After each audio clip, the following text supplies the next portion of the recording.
여러분 안녕하십니까? 6월 20일 목요일 굿모닝 화이트 시작합니다. 시진핑 중국 국가주석이 오늘부터 1박 2일 일정으로 북한을 방문합니다. 김정은 위원장과의 정상회담은 오늘 열릴 예정입니다. 시진핑 주석은 북핵 협상 진전에 기여하겠다는 입장을 밝혔습니다. 한반도 평화에 중요한 변수가 될 것으로 보입니다. 베이징 강성웅 특파원입니다. 중국 최고 지도자로서 14년 만에 북한을 방문하는 시진핑 국가주석. 전용기로 평양에 도착하면 공항에서 김정은 북한 국무위원장의 영접을 받을 가능성이 높습니다.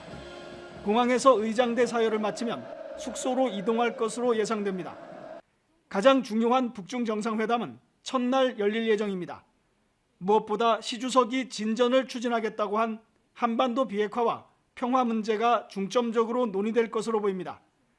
정상회담은 만찬이나 공연 관람 등으로 이어져 깊은 대화는 대부분 방북 첫날 오가게 됩니다. 习主席访问的活动的情况，请相信我们也会像过去一样，向大家充分提供的。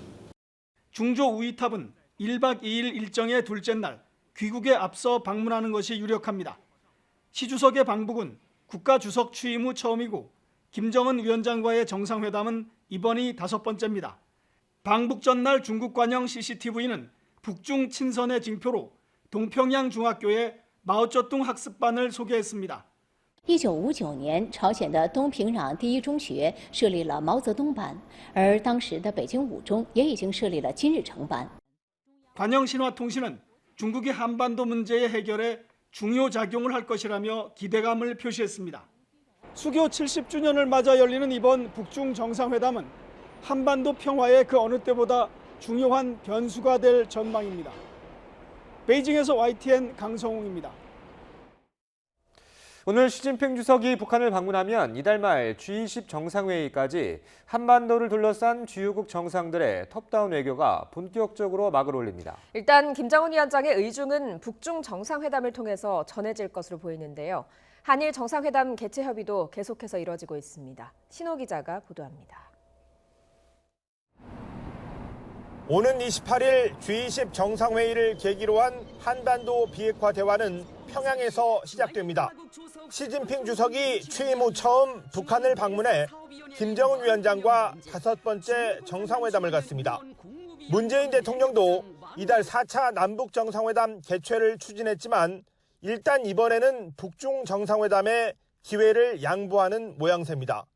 시진핑 주석이 베이징으로 돌아간 뒤에 문 대통령과 전화 통화를 갖거나 북측에서 우리 쪽에 회담 결과를 전해주는 것도 가능합니다.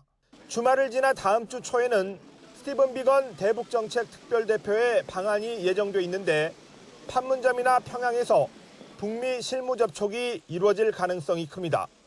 문재인 대통령은 G20 정상회의 기간 오사카에서 한중 정상회담을 통해 시 주석과 한반도 비핵화 구상을 공유할 것으로 보입니다. 북한과 관계 개선을 바라는 일본과의 정상회담은 문 대통령이 지난달 개최를 희망한다고 밝혔지만 여전히 줄다리기 중입니다. 그때 일본을 방문하게 될 텐데 그 계기에 일본의 아베 총리와 회담을 할 수 있다면 그것은 좋은 일이라고 생각합니다. 산케이 신문이 아베 총리가 문 대통령과의 만남을 보류하기로 했다고 보도했지만 일본 언론들은 지난해 평창 동계올림픽 때도 아베 총리가 방한하지 않는다는 보도를 쏟아냈는데 결국 오보가 됐습니다. 대법원 강제징용 판결 등 외교 현안에서 우리 쪽 양보를 받기 위한 이른바 언론 플레이 성격도 있고 청와대는 여전히 협의가 진행되고 있다고 밝혔습니다. 한미 정상회담은 무대를 옮겨 서울에서 개최됩니다. 우리나라와 미중 일러 등 한반도 주변국이 집중적인 연쇄 정상회담을 가진 직후여서 비핵화 대화 재개의 중요한 전환점이 될 전망입니다. YTN 신호입니다. 북중 정상회담을 앞두고 한국과 미국의 북핵 수석 대표가 북한의 대화 재개를 거듭 촉구했습니다. 스티븐 비건 미 국무부 대북 특별대표는 비핵화 협상에서의 유연성을 강조하면서 대북 유화 메시지를 내놨습니다. 워싱턴에서 김미준 특파원이 보도합니다. 한미 북핵 육자회담 수석 대표가 처음으로 나란히 공개연설 석상에 자리했습니다. 비건 국무부 대북특별대표는 비핵화 협상에서의 유연성을 화두로 던졌습니다. Both sides understand the need for a flexible approach. This is the only way to move forward in diplomacy. 미국이 바라는 비핵화 조치에서 나아가 안전보장과 관계 개선까지 폭넓은 협상을 원하는 북한의 입장을 이해한다고도 밝혔습니다. 협상 재개에 전제 조건은 없고 문은 활짝 열려 있다며 적극적인 대화 손짓을 보냈습니다. 시 주석의 방북에는 기대감을 표했지만 대북 공조 이탈은 경고했습니다. We have every expectation that President Xi will continue to send constructive but appropriate messages during his meeting over the course of the next 2 days in Pyongyang. 이돈 한반도 평화교섭본부장은 북한의 황금의 기회라고 표현하며 한미와의 대화로 복귀하는 결단을 촉구했습니다. I urge North Korea to respond to President Moon's outstanding invitation to hold inter-Korean summit, if possible, before President Trump visits Korea next week. 비건 대표와 마찬가지로 포괄적 비핵화 합의 추진 입장을 재확인했습니다. 남북미 정상 간 톱다운 방식은 유용하다면서도 정교한 실무 협상의 필요성을 제기했습니다. 하노이 북미 정상회담 결렬 넉 달 만 한미 북핵 수석 대표가 내놓은 대북 메시지는 유연하면서도 단호했습니다. 북핵 협상의 동력을 잃지 않겠다는 건데 북중 정상회담을 마친 북한의 응답이 주목됩니다. 워싱턴에서 YTN 김희준입니다. 삼척항으로 들어온 북한 어선과 관련한 논란이 일파만파로 번지고 있습니다. 당시 모든 과정이 담긴 화면을 YTN이 입수했는데요. 어선이 정박한 뒤 우리 주민이 신고할 때까지 어떤 제지도 없었고 군병력은 배가 예인된 뒤에야 도착했습니다. 송세혁 기자가 취재했습니다. 지난 15일 오전 6시 14분 삼척항 앞바다에 어선 한 척이 눈에 들어옵니다. 북한 어선입니다. 항구에 도착한 어선은 정박을 위해 몇 차례 방향을 바꿉니다. 8분 만인 오전 6시 22분 배가 부두에 도착합니다. 곧 북한 주민 2명이 배에서 내려 항구를 서성입니다. 우리 주민이 112에 신고할 때까지 30분 동안 이들은 아무런 제지도 받지 않았습니다. 이 도로 도는 게 내가 한참에 구경했다고. 구경하는데 우리나라처럼 배가 있나 이랬는데 이 배가 도로지 이거 갖다 대더라고요. 오전 6시 54분 해경 순찰차가 처음으로 현장에 도착합니다. 20여 분 뒤에는 해경 경비정이 나타납니다. 경비정은 줄로 연결한 북한 어선을 끌고 20분 만에 항구를 빠져나갑니다. 이때까지도 군병력은 출동하지 않았습니다. 오전 7시 45분 무장병력을 태운 군트럭이 도착합니다. 20여 분 뒤 군트럭 한 대가 추가로 들어옵니다. 출동한 군인들은 뒤늦게 항구를 순찰합니다. 하지만 북한 어선은 이미 예인된 뒤였습니다. 북한 어선이 정박했던 부두입니다. 당시 바로 옆 어판장에서는 조업을 마치고 돌아온 어민들로 북적이는 상황이었습니다. 북한 어선이 눈에 띈 뒤 우리 군경이 출동할 때까지 걸린 시간은 무려 1시간 남짓. 구멍 뚫린 해상 경계 실태에 국민 불안과 공포감은 커지고 있습니다. YTN 송세혁입니다. 삼척항으로 들어온 북한 선박은 사흘 동안이나 동해를 휘젓고 다닌 것으로 확인됐습니다. 북한 선박은 지난 9일 함경북도를 출발해 이틀 동안 위장 조업을 하다가 12일 밤 9시 동해 북방한계선 NLL을 넘었습니다. 이어 울릉도 동북방 55km 해상을 거쳐 15일 새벽 6시 20분쯤 삼척항에 진입했습니다. 군 당국은 오징어 성어기를 맞아 5월부터 해군 경비정과 해상 초계기를 늘리는 등 감시를 강화했지만 사흘 동안 동해를 휘젓고 다니는 북한 선박을 발견하진 못했습니다. 국회에 불려나온 군 당국은 경계 실패가 아니라고 항변했습니다. 당시 파도가 높았고 감시 장비로는 확인할 수 없었다는 건데 여야 의원들은 군의 대처는 물론 해명도 아니라다며 한 목소리로 질타했습니다. 최민기 기자입니다. 북한 목선 정박 파문과 관련해 합동참모본부 관계자들이 긴급히 국회를 찾았습니다. 합참은 최초 조사 과정에 군 당국이 빠지면서 일부 혼선이 있었다고 밝혔습니다. 목선 위치가 해상 인근이란 통일부 발표를 그대로 인용하면서 북한 목선의 항구 정박 사실이 누락됐다고 해명했습니다.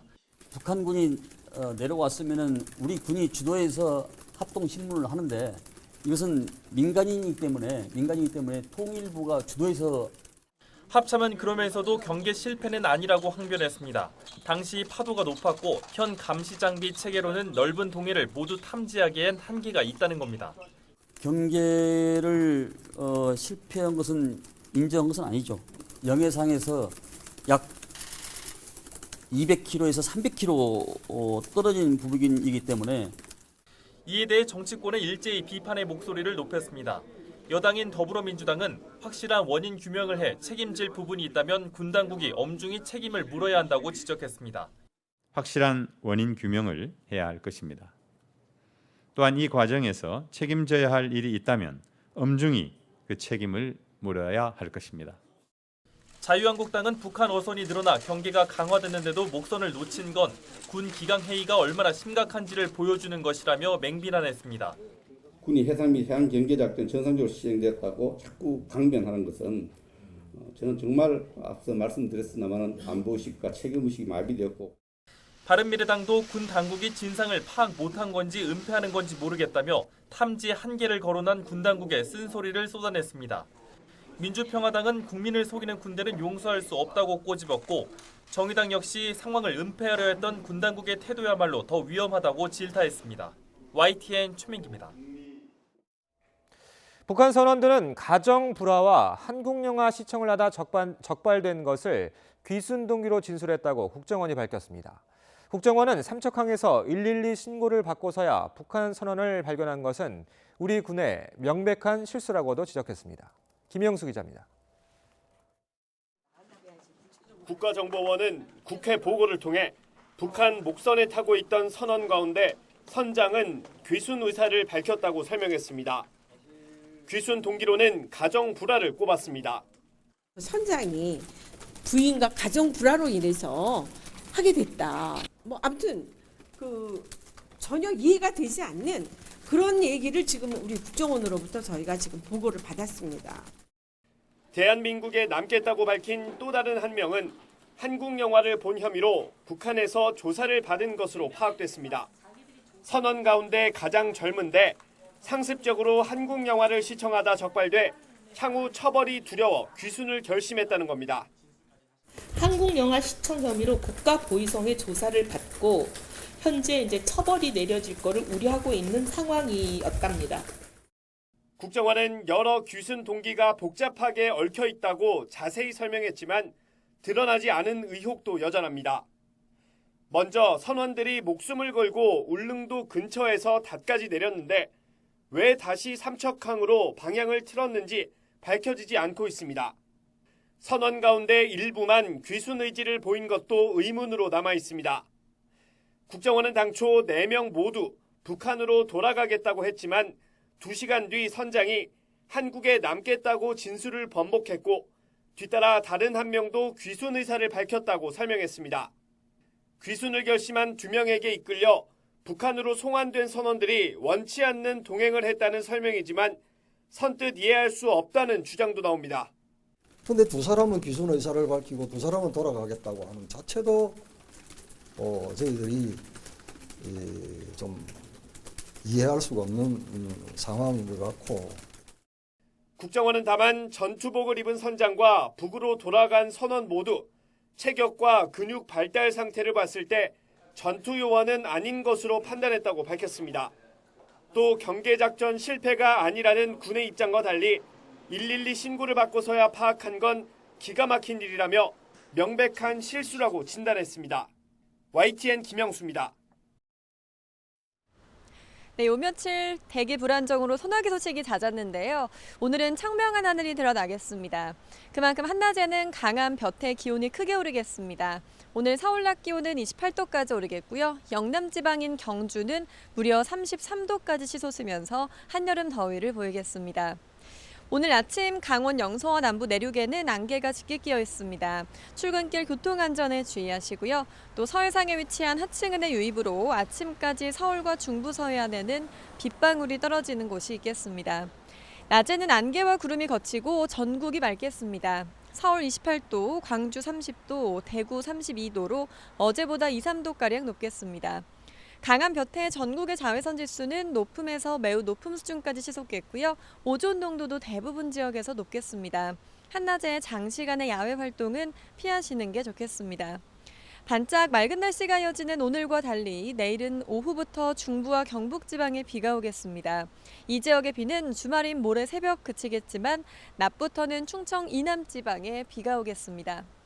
보통 이 시기 제주도에는 장맛비가 시작되는데요. 올 여름은 예년보다 일주일 정도 늦은 지각 장마가 예상됩니다. 다음 주 제주도와 남해안에 장맛비가 오겠고 7월 초쯤 중부와 남부 내륙에 장맛비가 내리겠습니다. 지금까지 YTN 야외 스튜디오에서 박현실입니다. 외국인 노동자의 임금을 내려야 한다는 자유한국당 황교안 대표의 발언에 대해서 정치권의 비판이 쏟아졌습니다. 더불어민주당 이해식 대변인은 황 대표의 발언은 근로기준법과 ILO 협약, 한EU 자유무역협정의 정면으로 위배된다며 외국인 노동자 혐오를 부추기는 반인권적 발언에 대해서 당장 사과하라고 지적했습니다. 민주평화당 김정현 대변인은 황 대표의 경제 감각은 유신 시대에 머물러 있는 것 같다며 법무부 장관까지 지낸 사람이 법에 위배될 소지가 있는 발언을 한 건 큰 문제라고 꼬집었습니다. 정의당 정호진 대변인도 황 대표의 발상은 형평을 빙자한 노골적인 차별과 혐오 조장이라며 안보 장사가 안 되니 이제 혐오 장사를 하겠다는 저열한 속내라고 강도 높게 비판했습니다. 황교안 대표는 외국인 노동자들이 우리 경제에 기여한 게 없어서 임금을 적게 줘야 한다고 했습니다. 최저임금을 차등해서 적용해야 한다는 취지인데 제시한 근거들이 어느 정도 사실인지 팩트와이에서 따져봤습니다. 한동호 기자입니다.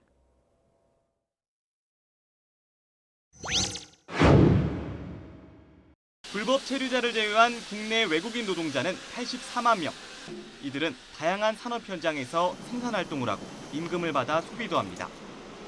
이민정책연구원 보고서를 보면 지난해 외국인 노동자들의 생산, 소비활동으로 발생한 경제 효과는 86조 7천억 원. 앞으로는 점점 더 커집니다. 세금도 냅니다. 국세통계연보에 따르면 2017년 55만여 명이 원천징수 형식으로 소득세 7,700억 원을 냈고 소비할 때마다 부가가치세로 냅니다. 상대 업종에 사람 구하기 힘든데 화이트 칼라 업종에는 지금 사람이 넘쳐 흐르잖아요. 국내 노동시장에서 필요한 인력에 대해서 도입을 하고 있어요. 외국인 노동자 임금을 낮춰야 한다는 주장이 논란을 불러오자 황교안 대표는 최저임금 산정 기준을 바꿔야 한다는 취지라고 해명했습니다. 추가로 제공하는 것들이 있어요. 외국에서 온 분들이기 때문에 그런 부분들이 결과적으로 좀 차이가 생기는 부분이 있죠. 최근엔 같은 당 송석준 의원이 미국, 캐나다, 일본은 외국인 노동자에 대한 최저임금을 차등 적용하고 있다고 말했습니다. 그러나 고용노동부와 한국노동연구원 조사를 보면 세계 주요국 가운데 외국인 노동자에게 최저임금을 차등 적용한 나라는 없습니다. 캐나다는 2012년 외국인 노동자 임금을 15%가량 깎는 제도를 도입했지만 기업들이 임금이 싼 외국인만 선호해 내국인 구직자들이 피해를 보면서 1년 만에 제도를 폐지했습니다. 일본은 2009년에 외국인 산업연수생에게 최저임금을 적게 주는 제도를 없앴습니다. 2009년부터 연수기간이랑 고용기간을 통합해서 운영하고 있고 기능실습생이 처음에 들어오자마자 최저임금 같은 노동법을 곧바로 다 적용을 하고 있는 걸로 돼요. 동일노동, 동일임금은 근로기준법 등의 관계 법령과 대법원 판례로 굳어진 노동 원칙입니다. 따라서 같은 일을 하는데 단지 외국인이라는 이유로 임금을 적게 받는다면 위법 소지가 있습니다. 국제노동기구 ILO 역시 협약 111호를 통해 외국인이라는 이유로 차별받는 걸 막고 있습니다. 외국인 노동자에 대한 최저임금 차등 적용이 국내법은 물론 국제협약 위반이 될 수 있다는 얘기입니다. 다만 외국인 노동자의 숙련도가 떨어질 경우 최저임금을 차등 적용할 수 있다는 주장도 있어서 논란은 계속될 전망입니다. YTN 한동우입니다. 신속 처리 안건 이른바 패스트트랙 전국 이후 국회 파행이 장기화하는 가운데 국회법에 명시된 임시회와 정기회가 정상적으로 집회되지 않을 경우 교섭단체 정당에 지급되는 경상보조금을 삭감하는 방안이 추진됩니다.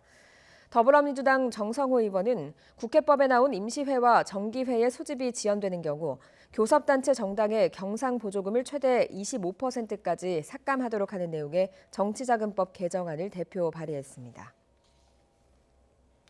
폭행 신고를 받고 출동한 경찰이 가해자와 분리해달라는 피해자의 요청을 듣고도 제대로 된 조치를 하지 않았습니다.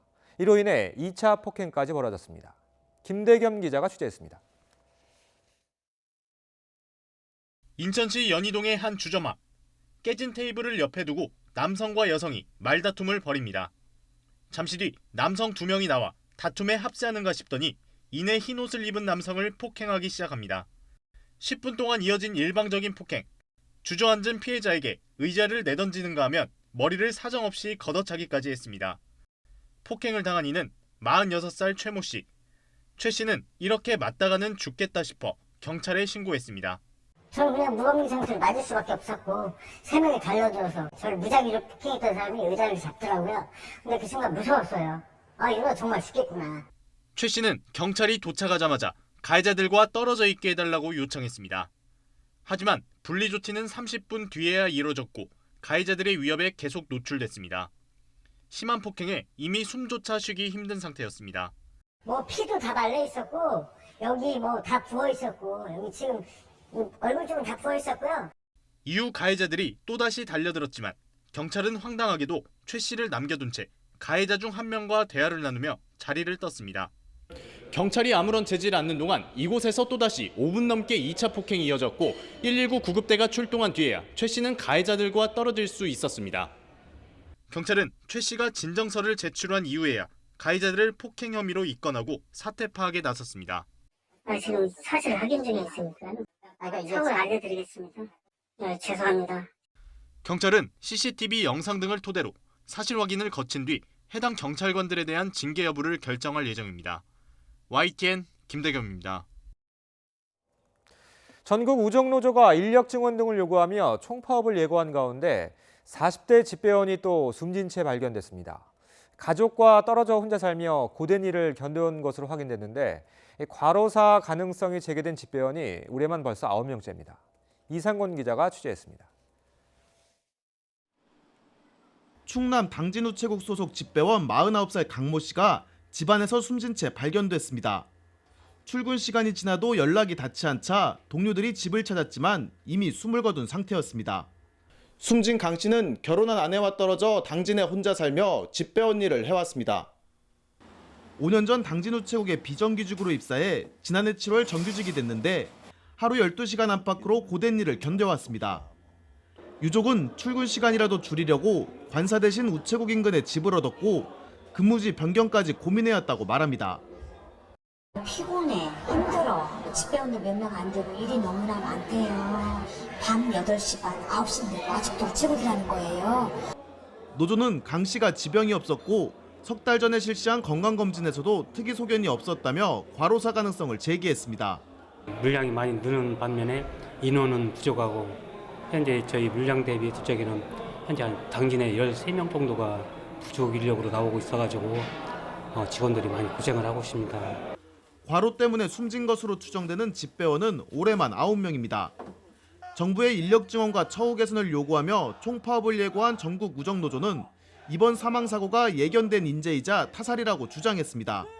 인력 증원 이런 부분이 안 돼 있고 지금 어떻게 보면 일반 직원들은 토요일 날 다 쉬고 저희 집배원들만 토요일 날 나와서 일을 하거든요. 그래서 어떻게 보면 차별적인 이유가 많아서 경찰은 숨진 집배원의 사인을 확인하기 위해 시신을 부검하기로 했으며 우정사업본부는 노조와 조사위원회를 꾸려 사고 경위를 조사하기로 했습니다. YTN 이상곤입니다. 인천 붉은 수돗물 사태가 3주 가까이 이어지면서 식당 자영업자들도 타격을 받고 있습니다. 인천시는 이달 말쯤 정상화가 가능할 것으로 보고 있습니다. 이기정 기자가 보도합니다. 인천 서구의 삼계탕 식당입니다. 붉은 수돗물 파문으로 매출이 절반 이하로 뚝 떨어졌습니다. 수돗물 대신 생수를 사서 조리하고 수도꼭지에 필터를 달아 설거지하지만 오염된 수돗물에 대한 불신으로 손님들이 다른 지역으로 원정 외식을 가기 때문입니다.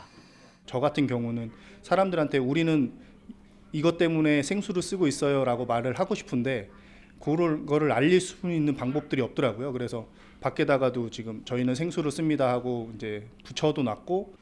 연일 수돗물 현장 점검에 나선 박남춘 인천시장은 영종도 통합가압장에서도 현재 진행형인 적수 사태를 목격했습니다. 이곳의 필터에서도 여전히 오염물질이 기준치 이상으로 나타난 겁니다. 이건 시민들이 먹는 급수가 아니라고. 급수가 아니고 그러니까 이게 없어져야 되는 거죠. 근데 붉은 수돗물 파문이 명백하게 인재로 판명된 가운데 주민뿐 아니라 시민단체도 인천시의 위기 대응 능력을 맹비난했습니다. 물길을 돌리기 전에 문제의식 전혀 없고 매뉴얼도 따르지 않고 분리하면 숨기고 거짓말하고 어제 환경장관도 100% 인재라고 했잖아요. 터질 것이 터진 겁니다. 공촌 정수장의 이물질 제거를 마친 인천시는 이달 말까지 이전 상태 회복을 목표로 해서 송수 관로와 배수지 그리고 급수 구역별 정수 작업을 벌이고 있습니다. YTN 이기정입니다. 미국 중앙은행인 연방준비제도가 6달째 기준금리를 동결했습니다. 성명에선 통화 정책에 대해 인내심을 가질 것이라는 기존 표현을 삭제했는데요. 향후 금리 인하 가능성을 열어놓은 겁니다. 박희청 기자입니다.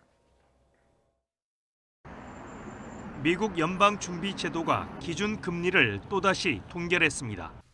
연준은 연방공개시장위원회 회의를 마친 뒤 현재 2.25에서 2.5%인 연방기금 금리를 유지한다고 발표했습니다.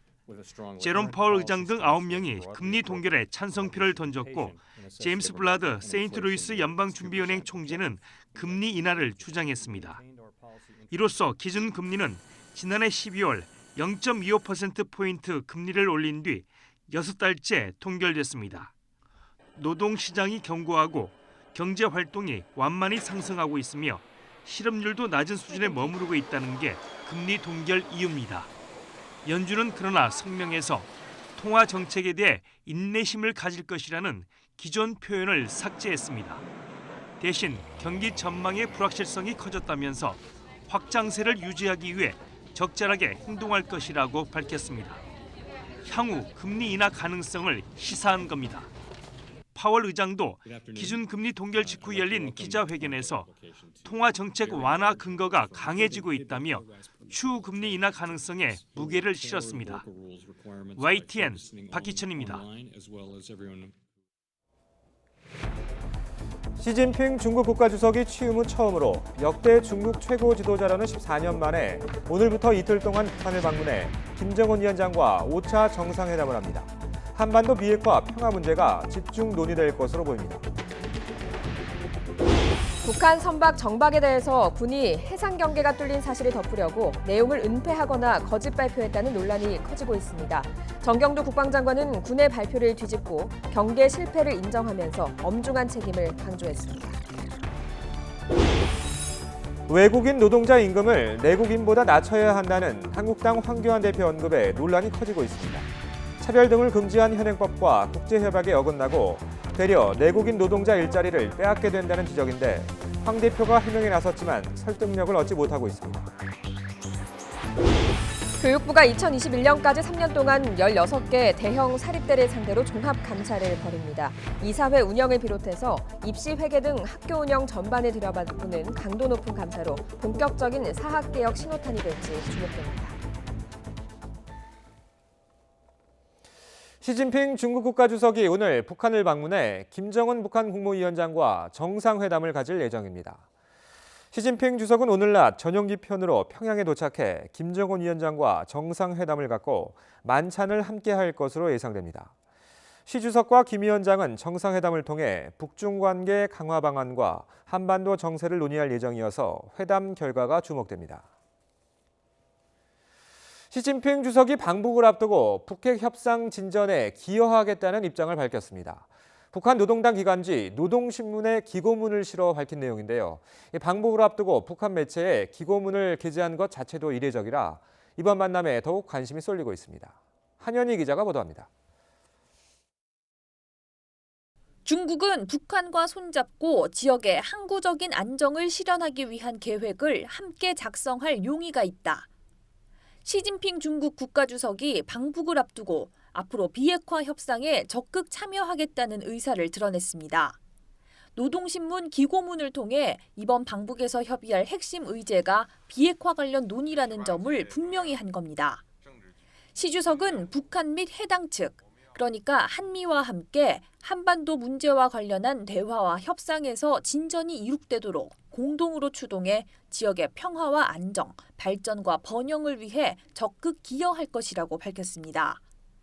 교착 상태에 빠진 비핵화 협상에 촉진자로 나서겠다는 의지를 공개적으로 밝힌 건데, 그러면서 대화를 통해 북측의 합리적인 관심사를 해결하는 것을 지지한다고 덧붙였습니다.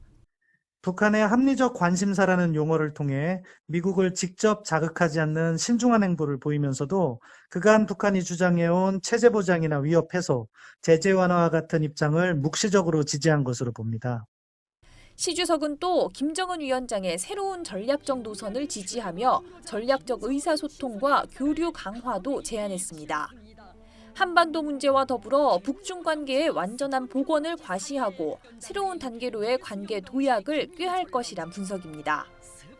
이례적인 기고문까지 보내며 시작되는 시 주석의 방북이 어떤 결과를 낳을지 주목됩니다. YTN 한현입니다. 미국을 방문 중인 이도훈 외교부 한반도 평화교섭 본부장은 북한에 대해 지금은 놓쳐서는 안 되는 황금 기회라며 비핵화 협상 복귀를 촉구했습니다. 이 본부장은 미싱크탱크 애틀란틱 카운슬이 동아시아 재단과 개최한 전략대화 행사에서 남북미 최고 지도자들이 북핵 문제 해결을 이렇게 집중적으로 다룬 적이 없고 삼국 지도자 간 형성된 견고한 신뢰도 과거에는 없던 중요한 자산이라며 이같이 말했습니다. 또 북한이 트럼프 대통령의 방안에 앞서 남북 정상회담을 개최하자는 문 대통령의 제안에 호응해올 것도 재차 촉구했습니다.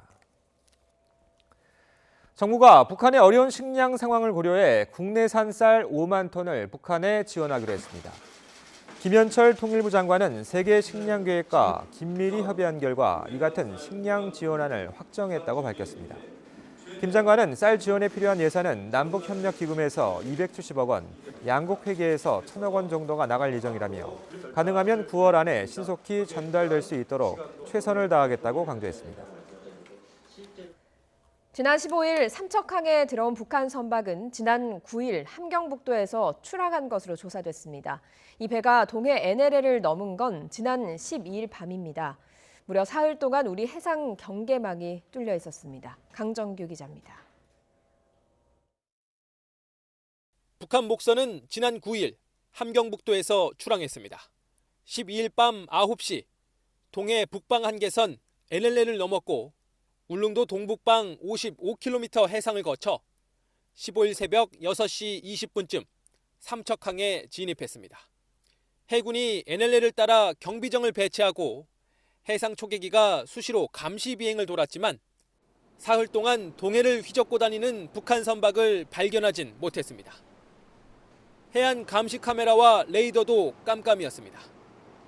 북한 목선은 길이 10m, 폭 2.5m에 무게 1.8톤으로 28마력짜리 엔진까지 달았습니다. 자체 동력으로 이동해 삼척항 방파제에 접안했고 배에 탄 4명 가운데 2명은 버젓이 부두 위로 올라섰습니다. 불과 500m 거리에 해경 파출소도 있었는데 6시 50분 주민 신고가 접수될 때까지 아무런 대응은 없었습니다. YTN 강정규입니다. 당초 이 북한 선박은 기관 고장으로 표류했다고 알려졌는데요. 그런데 처음부터 귀순 의도가 있었던 것으로 보이는 정황이 곳곳에서 포착됐습니다. 김세호 기자가 보도합니다. 군 당국은 삼척항으로 들어온 북한 어선이 지난 10일 다른 어선들과 NLL 북방에서 합류한 뒤 11일부터 12일까지 위장 조업을 하고 있었다고 밝혔습니다. 어선은 특히 삼척항으로 내려오는 과정에서 야간에 장시간 바다 위에서 대기하다 해가 뜰 때 다시 운항을 하기도 했습니다. 군은 어선의 이 같은 움직임이 귀순을 전제로 한 것일 수 있다고 보고 있습니다. 특히 어선들이 장시간 대기한 것은 우리 군이 대응 사격을 할 수도 있다는 점을 감안한 조치로 판단하고 있습니다. 삼척항에 도착한 이후 북한 어선에 탄 일부 선원의 언행은 처음부터 귀순을 목표로 했다는 정황에 더욱 힘을 싣고 있습니다. 특히 북한 어선에 탄 선원 4명 가운데 1명은 삼척항 부두에 도착해 지나가던 주민에게 자신들은 북한에서 왔다고 말한 뒤 서울에 있는 이모에게 전화를 해야 한다며 핸드폰을 빌려달라고 말한 것으로 파악됐습니다. 배에 타고 있던 4명 가운데 2명은 귀순 의사를 밝혀 남았고 2명은 북으로 돌아갔습니다. 다만 북으로 돌아간 2명이 삼척항까지 합류한 경위는 조사가 더 필요해 보입니다.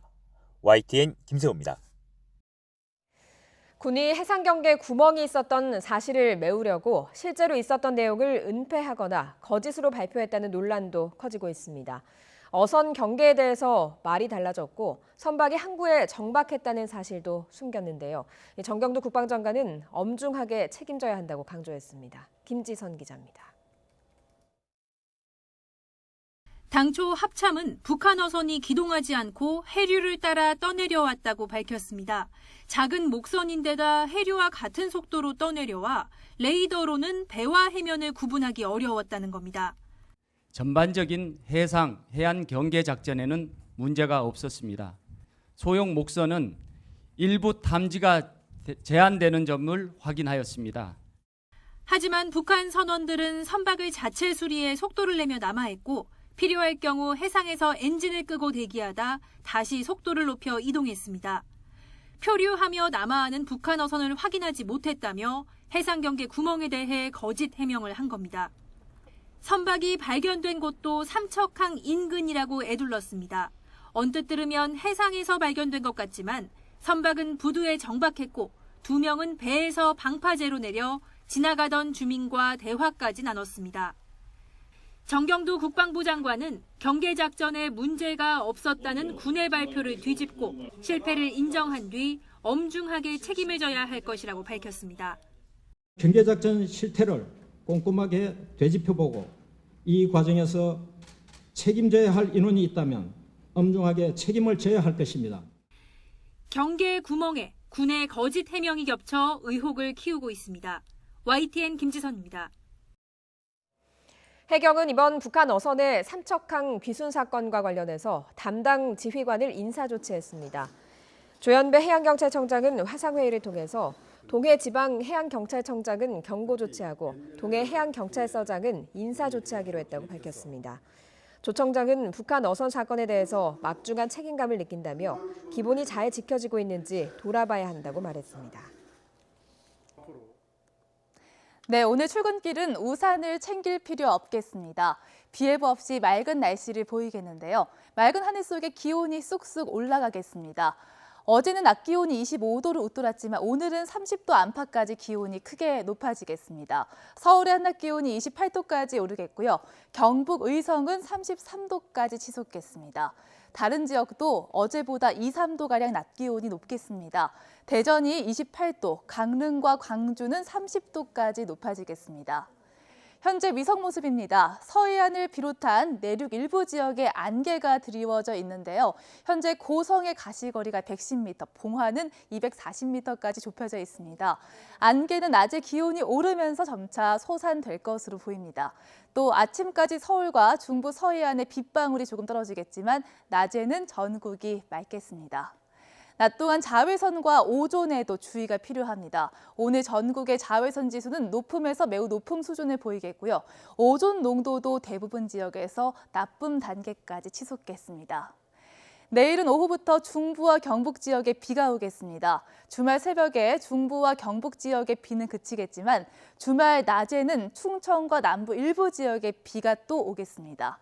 다음 주 수요일에는 남해안과 제주도에 올해 첫 장맛비가 시작될 전망입니다. 날씨 정보였습니다. 6월 임시국회 개회를 하루 앞둔 어제 자유한국당이 인사청문회에 참석에도 유보적인 입장을 밝히면서 정상적인 의사 일정이 또다시 어려워진 모습입니다. 이번 기회에 국회 문을 강제로 열 수 있도록 법을 바꾸자는 움직임도 일고 있습니다. 차정윤 기자가 보도합니다. 개문 발차 6월 국회 개회를 하루 앞두고 열린 사법개혁특별위원회는 단축 회의로 열렸습니다. 바른미래당도 검경개혁 소위원장 몫을 요구하며 불참했고 자유한국당에서는 항의의 뜻으로 윤한홍 간사 홀로 참석한 겁니다. 자유한국당 의원님들 대부분이 지금 불출석한 상태에서 법안심사 소위원회 위원장을 선임하기는 어렵다 이렇게 말씀을 내드렸고 기획재정위원회 역시 원내 지도부의 결정으로 한국당이 불참한 가운데 김현준 국세청장 후보자의 인사청문회 일정을 확정했습니다.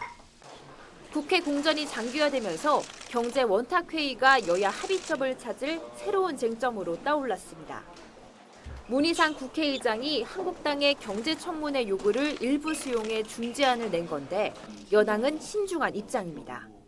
최종적인 그 결론을 내리고 있지 못한데 돌아가면은 문희상 의장님의 제안 이런 것들에 대해서 검토하고 답을 드리려고 이렇게 생각 중입니다. 반면 한국당과 바른미래당은 경제 원탁회의를 열어 허심탄회하게 경제 상황을 진단하자고 촉구했습니다. 우리 대한민국 경제에 대한 A부터 Z까지의 종합 검진, 종합 진단 없이 추경만 또 쏟아붓는 것은 밑 빠진 독에 물 붓기다. 그래서 먼저 진단을 하자는 것이었습니다. 국회 파행 장기화를 계기로 법 개정 움직임도 나타나고 있습니다. 해당 법안에는 국회법에 따라 의무적으로 열어야 하는 국회가 정상적으로 열리지 않으면 교섭단체 정당의 경상보조금을 줄이는 내용이 담겼습니다. 민주당 이인영 원내대표도 법 개정을 포함해 국회를 반드시 열 수 있도록 하는 제도적 장치를 만들겠다고 강조했습니다. 한국당이 돌연 검찰총장과 국세청장의 인사청문회 참석도 유보한다고 밝혀 완전체 국회도 불투명해졌습니다.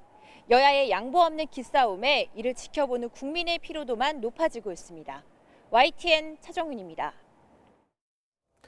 자유한국당 황교안 대표가 외국인 노동자의 임금을 내국인보다 낮춰야 한다고 말해 거센 비판이 일고 있습니다. 현행법이나 국제협약에 어긋날 뿐만 아니라 내국인 노동자들이 일자리를 잃을 수도 있다는 반론이 줄줄이 나왔습니다. 김지영 기자가 보도합니다.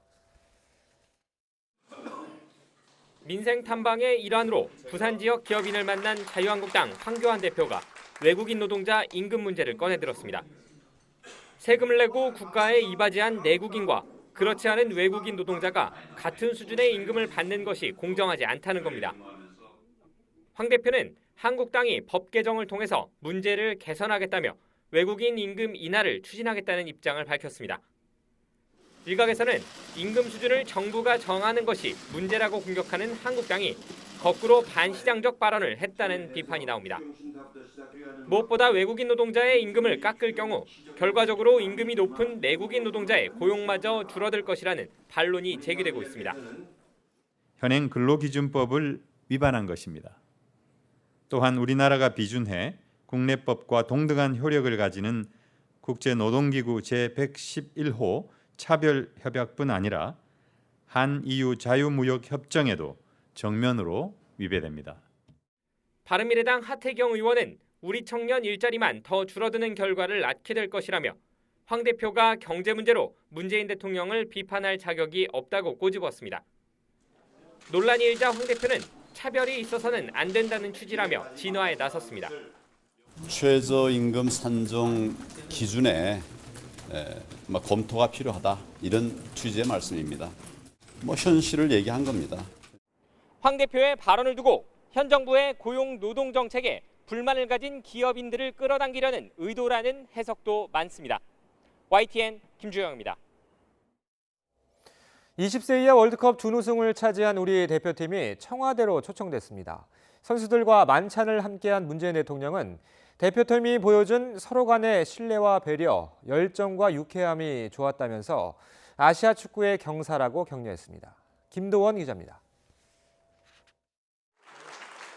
남자 축구 사상 피파 주간대회 최고의 성적을 이끈 정정용 감독에게 문재인 대통령이 밝게 웃으며 악수를 건넵니다.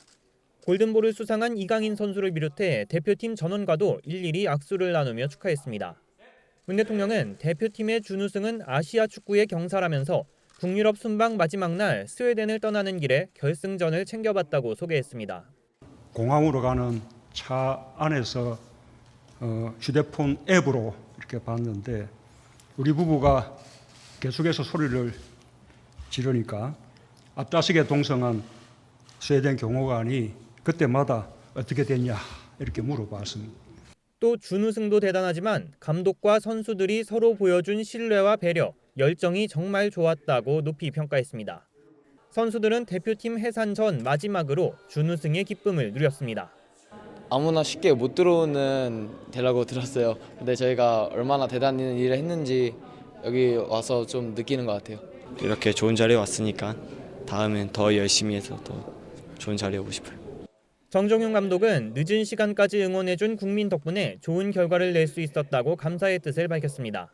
한국 축구가 더 강해지고 국민들이 더욱더 기뻐할 수 있도록 한국 축구와 유소년 축구 발전을 위해 더 많이 도와주시면 감사하겠습니다. 대표팀은 선수 전원의 사인이 담긴 유니폼을 문 대통령 부부에게 선물로 증정했습니다.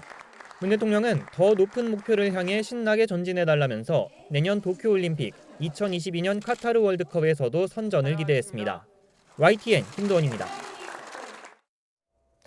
문재인 대통령은 제조업 혁신을 적극적으로 지원해서 2030년까지 제조업 세계 4강 국민소득 4만 달러 시대를 열겠다고 밝혔습니다.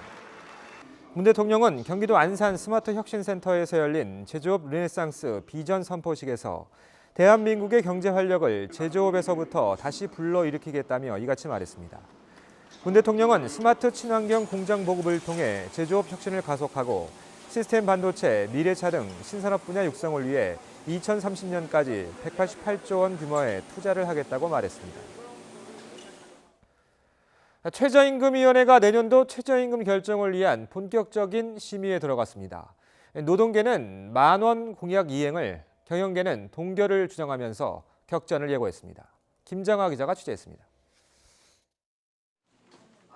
세 차례 공청회 이후 처음 열린 최저임금위원회 전원회의. 노사의 팽팽한 기싸움이 시작됐습니다. 근로자위원인 이성경 한국노총 사무총장은 사용자 측이 끝까지 동결을 주장하면 회의가 어려워질 것이라고 경고했습니다. 만약 그런 식의 동결이 된다면 과연 올해 그 최저임금위원회가 과연 필요하겠느냐. 위원회 회의 결과가 굉장히 좀 어렵게 나타나지 않을까 생각됩니다. 이주호 민주노총 정책실장은 먼저 김명환 위원장 구속영장 신청에 유감을 나타냈습니다.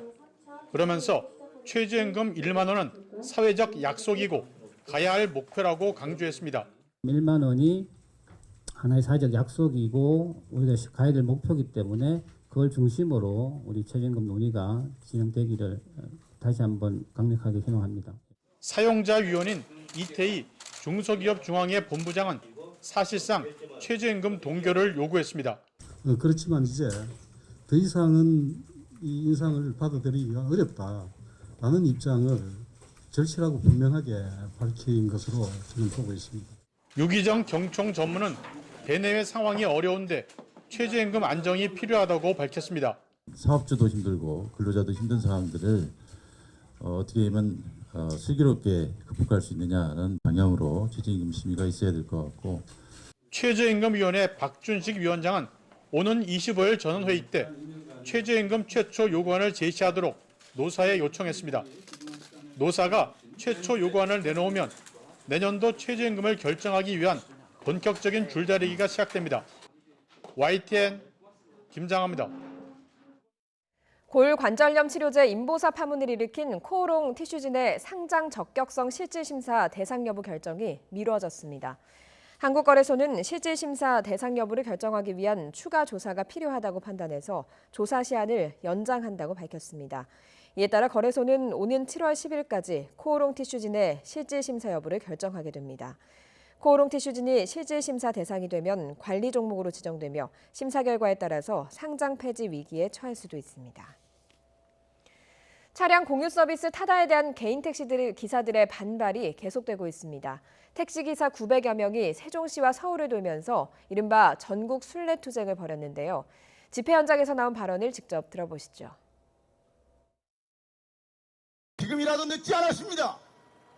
결단을 내려주셔야 할 것입니다. 단순히 차량 대여 서비스에 불과한 타다의 거짓 환상에서 벗어나시기 바랍니다. 지금 즉시에 법의 심판을 세울 것을 5만 조합원의 이름으로 강력히 촉구합니다. 감사합니다. 이제는 오늘 이 자리에서 타다 종지부를 찍는 날입니다. 이제는 대통령에게 직접 물어야 됩니다. 타다가 불법인지 합법인지 청와대가 대변해줘야 돼요. 차량 공유 서비스 타다에 대한 고발 사건을 검토하는 검찰이 주무부처인 국토교통부에 관련법 해석 등을 요청한 것으로 전해졌습니다. 서울중앙지검은 타다 고발 사건과 관련해서 국토부에 의견 조회를 보냈습니다. 앞서 서울 개인택시조합 전 현직 간부들은 차량 공유 서비스 타다가 불법 택시 영업을 했다며 운영사 대표 등을 여객자동차 운수사업법 위반 혐의로 고발했습니다. 교육부가 2021년까지 연세대와 고려대를 포함해서 16개 대형 사립대에 대한 종합검사를 실시하기로 했습니다. 본격적인 사학개혁의 신호탄이 될지 주목되고 있습니다. 김종규 기자입니다. 앞으로 3년간 대형 사립대 16곳이 교육부 종합감사를 받습니다.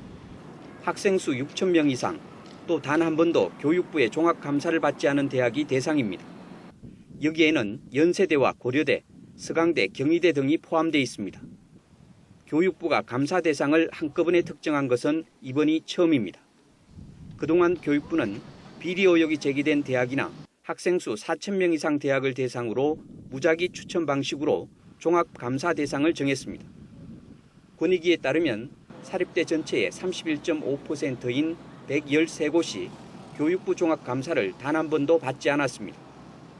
감사 대상인 대형 사립대들은 초긴장 상태에 빠졌습니다. 이번 교육부 종합감사가 개교 이래 가장 강도 높을 것으로 전망되기 때문입니다. 종합감사는 회계감사나 특정 사안 감사와는 다릅니다. 학교법인 이사회 운영을 비롯해 대학 입시, 학사, 회계 등 학교 운영 전반을 들여다보게 됩니다. 특히 비위 적발 시 정부 재정 지원 사업에서 불이익을 받을 수 있습니다. 교육부는 또 솜방망이 처벌 논란을 빚어온 징계 기준도 연내에 정비할 계획입니다. 사실상 정부가 사학혁신을 선포한 셈입니다. 국회에서도 여당 의원 주도로 사립학교법 개정안이 발의됐습니다. 대학 운영과 관련된 투명한 운영, 투명한 회계, 그리고 이것을 어겼을 때 처벌하도록 하는 그런 조항들까지 사실상 유치원 3법의 사립대학 버전이다. 교육부는 이르면 다음 주 사학혁신 종합감사 계획을 확정할 예정입니다. 다만 사학 길들이기란 반발이 불거질 경우 2005년 참여정부 당시 사학법 개정 논쟁이 재현될 것이란 우려도 나오고 있습니다. YTN 김주균입니다. 트럼프 미국 대통령이 재선 출정식을 열고 2020년 대선 출마를 공식 선언했습니다. 미국 우선주의를 일기 취임 일성으로 강조했던 트럼프 대통령을 미국을 계속 위대하게 지켜나가겠다고 다짐했습니다. 직접 들어보시죠. We're going to keep on fighting for every man and woman and child all across this land. With every ounce of heart and might and sweat and soul, we're going to keep making America great again. And then we will indeed keep America great. We will keep it so great. Better than ever before. We're going to keep it better than ever before. And that is why tonight I stand before you to officially launch my campaign for a second term as President of the United States. I can promise you that I will never, ever let you down. I won't. 호기 인상파의 거장 빈센트 반 고흐가 스스로 삶을 마감할 때 사용한 것으로 추정되는 권총이 경매 매물로 나와서 2억 원이 넘는 금액에 팔렸습니다. 현지 시각 19일 파리의 경매사 옥시용 아르레미 르피르가 진행한 경매에서 19세기 말 생산된 7mm 구경의 권총이 감정가의 3배에 가까운 16만 2,500유로, 약 2억 1,400만 원에 낙찰됐습니다. 잇몸병 선택은 이가탄입니다. 엄마? 친구야. 아버님, 많은 분들이 이가탄을 복용하고 계십니다. 잇몸병엔 이가탄. 효과도 만족도 역시 이가탄입니다. 아시죠? 이가탄. 천태만상 인간세상 꽃배달은 싸다구 1854900 고마움을 전하고 싶은 날에는 싸다구 플라워. 나는 그룹웨어입니다. 하지만 당신이 알던 그룹웨어는 다릅니다. 기업의 모든 정보가 모여 연결되고 모든 구성원의 소통을 원활하게 하며 언제 어디서나 협업하도록 돕습니다. 나로부터 기업은 업무 효율을 통한 기업 잠재력 극대화를 경험할 것입니다. 도전이기에 가능한 그룹웨어 비즈박스 알파입니다. 도전과 상의하세요. 도전.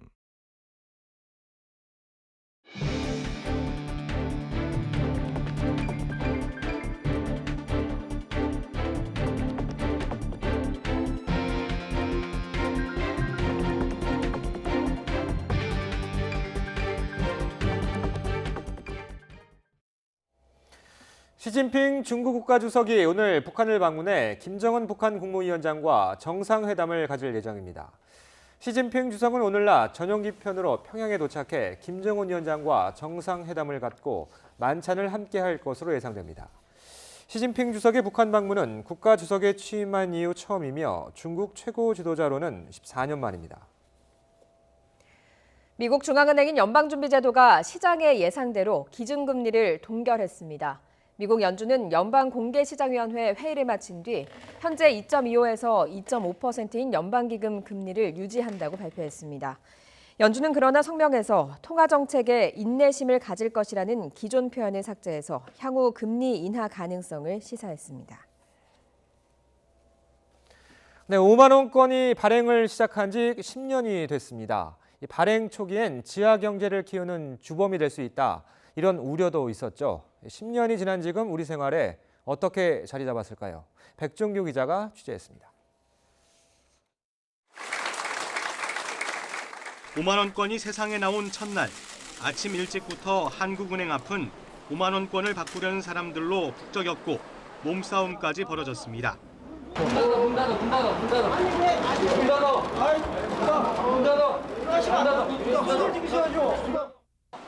좋은 1년 번호 지폐를 받기 위해 은행마다 줄을 길게 늘어서는 진풍경도 벌어졌습니다.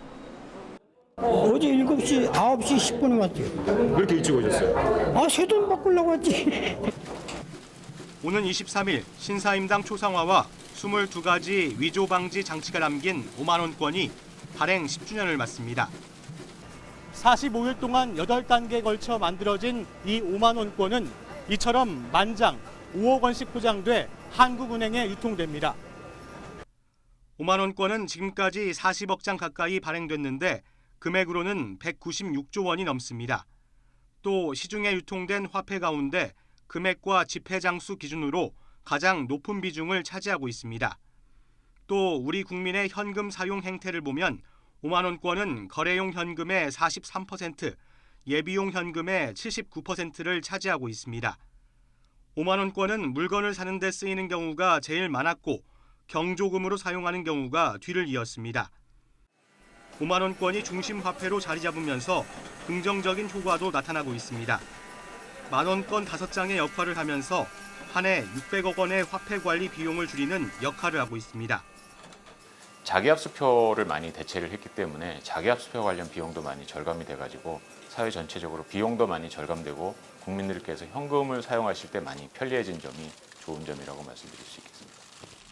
하지만 최종적으로 한국은행으로 돌아오는 비율, 즉 환수율이 다른 지폐보다 턱없이 낮은 50% 수준에 그친다는 점은 아쉬운 부분입니다.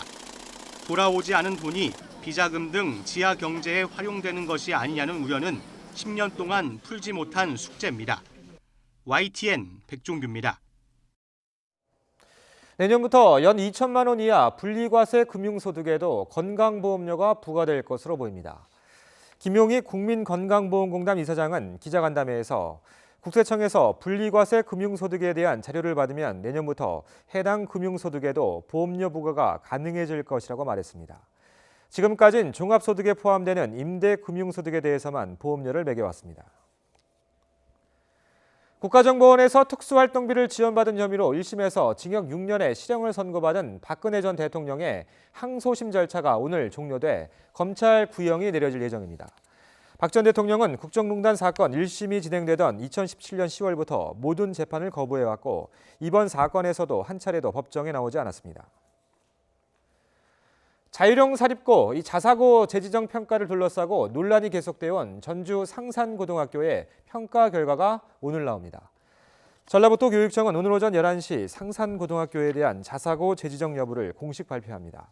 평가 결과가 기준점인 80점 이상이면 상상고는 자사고를 유지하지만 80점 미만이면 교육감이 일반고 전환을 결정할 수 있습니다. 어제 오전 8시 반쯤 경기도 군포시 서울 외곽 순환도로 수리터널 안에서 26살 A씨가 달리던 차량에서 갑자기 뛰어내렸습니다. A씨는 뛰어내리면서 머리 등을 다쳐 병원으로 옮겨졌지만 다행히 생명에는 지장이 없는 것으로 전해졌습니다. 경찰은 A씨가 술을 마시고 집으로 가다가 운전하던 친구와 다퉈서 홧김에 뛰어내렸다고 밝혔습니다. 전국 언론노동조합 YTN 지부는 어제 서울 상암동 YTN 본사 앞에서 기자회견을 열고 조준희 최남수 전 사장 시절 핵심 경영진이었던 김호성 YTN 라디오 상무의 해임을 촉구했습니다. 노조는 회사가 내일 열릴 YTN 라디오 이사회에서 김 상무의 등기 이사직은 그대로 유지한 채 보수 체계만 바꾸는 안건을 상정한 건 적폐청산의 의지가 없는 것이라고 주장하면서 라디오 이사회가 김 상무를 해임하라고 요구했습니다. 이에 대해 YTN 사측은 이사회를 통해서 합리적인 결과를 도출해내도록 노력하겠다고 밝혔습니다. 호국 보훈의 달을 맞아 육군훈련소가 참정용사와 보훈단체 회원들을 부대로 초청했습니다. 지금의 장병들은 선배 영웅들을 뜨거운 가슴으로 맞이했습니다. 이문석 기자입니다.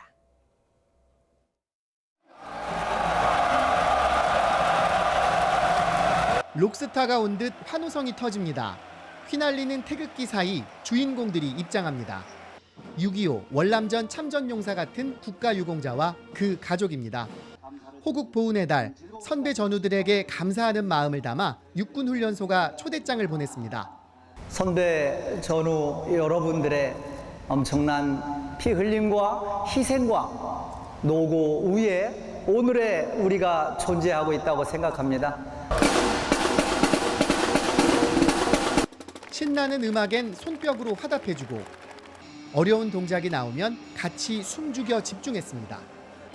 늠름한 후배들 모습이 든든하고 자랑스럽습니다. 장병들 이렇게 죄다 우리를 격려해 주는 거 듣고 참으로 지금도 내가 눈물이 흐를 정도의 감격스럽습니다. 훈련소 장병 3천여 명은 진심을 담은 편지를 적어 선배 전우들에게 전달했습니다. 선배 전우님들의 희생, 얼마나 대단한 것인지, 얼마나 소중한 것이고 값진 것인지를 한 번 더 느낄 수 있는 계기가 되었고, 오늘의 용사가 호국 영웅들에게 존경을 표하는 자리, 서로를 향해 뜨거운 박수를 보냈습니다. YTN 임석입니다. 정부가 친환경 에너지 정책을 추진하는 가운데 전력거래소가 국내 최대 규모의 태양광 발전 사업자를 3,000번째 회원으로 확보했습니다. 김범한 기자가 보도합니다. 인간 중심의 미래 스마트 도시 건설이 추진되고 있는 해남 구성지구입니다. 일조량이 많기로 이름난 이 일대에는 100메가와트급 태양광 발전소가 들어섭니다. 우리나라에서 가장 큰 규모입니다. 기존의 전통적인 발전원에서 공급된 전력이 아니고 신재생에너지 100%로 구동될 수 있는 전력을 공급할 수 있는 그런 도시를 만들려고 하기 때문에 미래 스마트 시티 개발에 아주 중요한 시금석이 되고 있다라고 말씀드리겠습니다. 전라남도는 풍부한 일조량과 강한 바닷바람 등 천혜의 조건으로 전국 신재생에너지의 26.2%를 생산하고 있습니다. 신재생에너지 보급 확대는 물론 이런 신재생에너지 설비가 주민소득과 연계될 수 있도록 노력하고 있습니다. 정부가 친환경 에너지 정책으로 기조를 바꾸면서 발전과 판매업자 사이를 중개하는 전력 거래소가 바빠졌습니다. 요즘에는 이처럼 주차장이나 공장 지붕에서도 태양광 설비를 쉽게 볼 수가 있습니다. 그만큼 전력 생산에 문호가 열리고 국민 참여형으로 탈바꿈했기 때문입니다. 발전 사업자는 태양광을 중심으로 풍력과 폐기물, 바이오, 소수력 발전 등 다양한데 신재생 계통이 대부분을 차지합니다. 전력거래소가 2,000번째 회원을 확보한 지 불과 1년여 만에 3,000번째 회원을 맞이했습니다.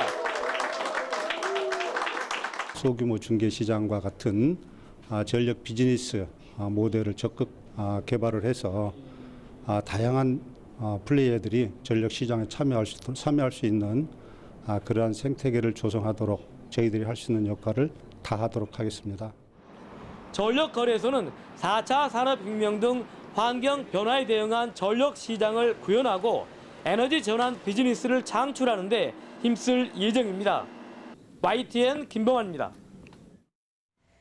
미국 캘리포니아주 샌프란시스코가 미국에서 처음으로 전자담배 판매를 전면 금지하는 조례를 통과시켰습니다. 샌프란시스코 감독위원회는 미 식품의약품청 FDA가 전자담배가 공중보건에 미치는 영향에 대해 검토를 마치기 전까지 전자담배 판매와 유통을 금지하는 조례를 만장일치로 승인했습니다. 미국 대부분 주에서는 청소년들의 전자담배 구매를 제한하고 있지만 이처럼 청소년과 성인 모두에게 전자담배 판매를 금지하는 조치는 샌프란시스코가 처음입니다.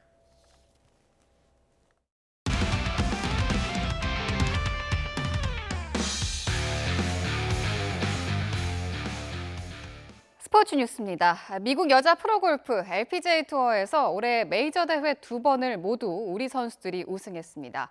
오늘 세 번째 메이저 대회가 시작되는데 이번에도 우리 선수가 우승할지 주목됩니다. 허재원 기자입니다. 올 시즌 LPGA 투어 메이저 대회의 우승컵은 모두 우리나라 선수의 차지였습니다. 지난 4월 첫 메이저 대회에서는 고진영이 호수의 여인이 됐고 이달 초 US 여자 오픈에서는 신인 이정은이 정상에 올랐습니다. 오늘부터 열전에 돌입하는 세 번째 메이저 대회 위민스 PGA 챔피언십은 우리나라 선수들과 더욱 인연이 깊습니다. 2013년부터 박인비가 3년 연속 우승의 위협을 달성했고 지난해에는 박성현이 연장 접전 끝에 우승컵을 들어올렸습니다.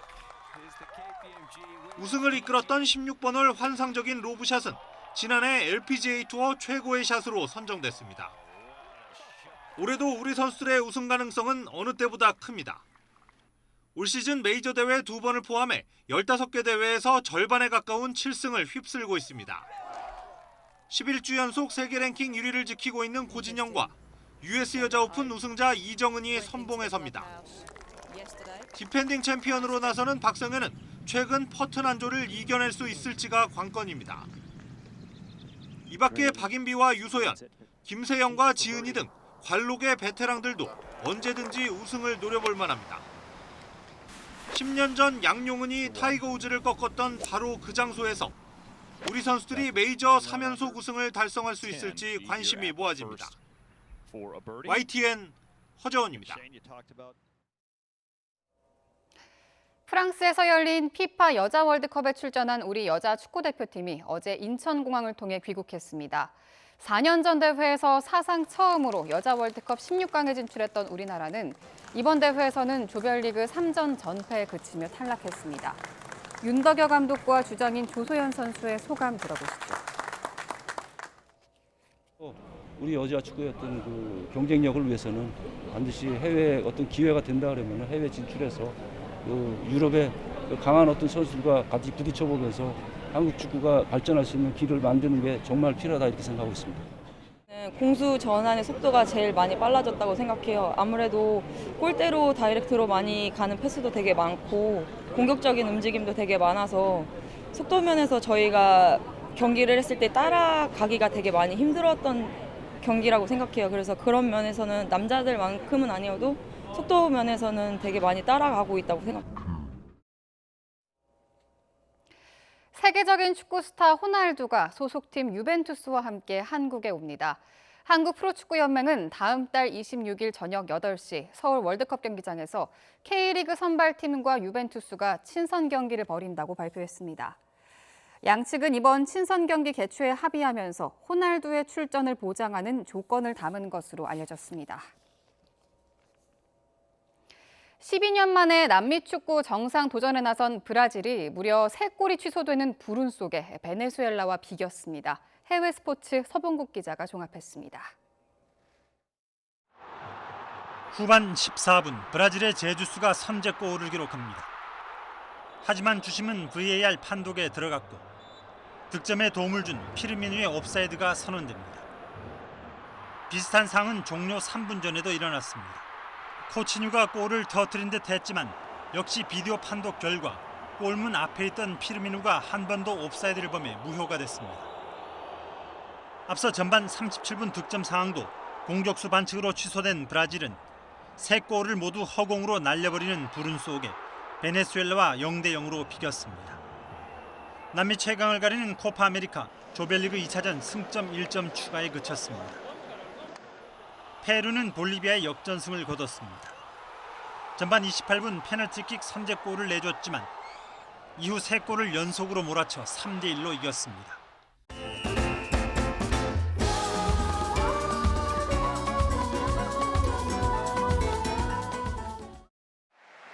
황제 페더러가 지난해 US 오픈에서 일격을 당했던 밀먼에게 첫 세트를 타이브레이크 끝에 따냅니다.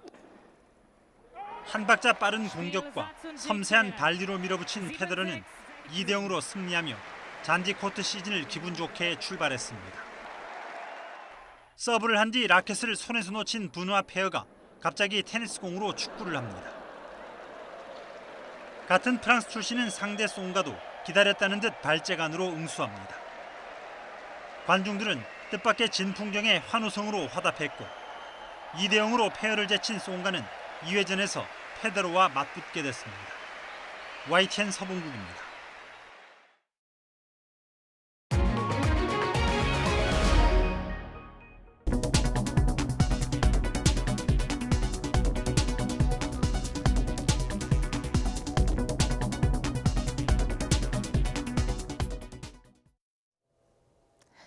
오늘은 모처럼 맑은 날씨를 보이면서 불볕더위가 기승을 부리겠습니다. 낮 동안 뜨거운 볕이 내리쬐면서 어제보다 기온이 크게 오르겠습니다. 서울 낮 기온이 28도, 강릉과 광주 30도, 경북 의성은 33도까지 기온이 큰 폭으로 오르겠습니다. 현재 장마전선은 일본 남쪽 먼 해상에 위치해 있는 모습입니다. 올해 장마가 예년보다 늦게 시작되는 지각 장마가 될 것으로 보이는데요. 한반도 상공에 차고 건조한 공기가 현재 남하에 있기 때문입니다. 찬 공기 세력 때문에 북태평양 고기압과 장마 전선의 북상이 저지되고 있는 상태입니다. 첫 장맛비 소식은 예년보다 일주일 정도 늦은 다음 주에 시작됩니다. 26일인 다음 주 수요일에 남해안과 제주도에 올해 첫 장맛비가 내릴 것으로 보입니다. 하지만 장마 전선이 내륙까지 북상하지 못하고 서울 등 내륙 지역은 7월 초쯤 장마가 늦게 시작될 전망입니다.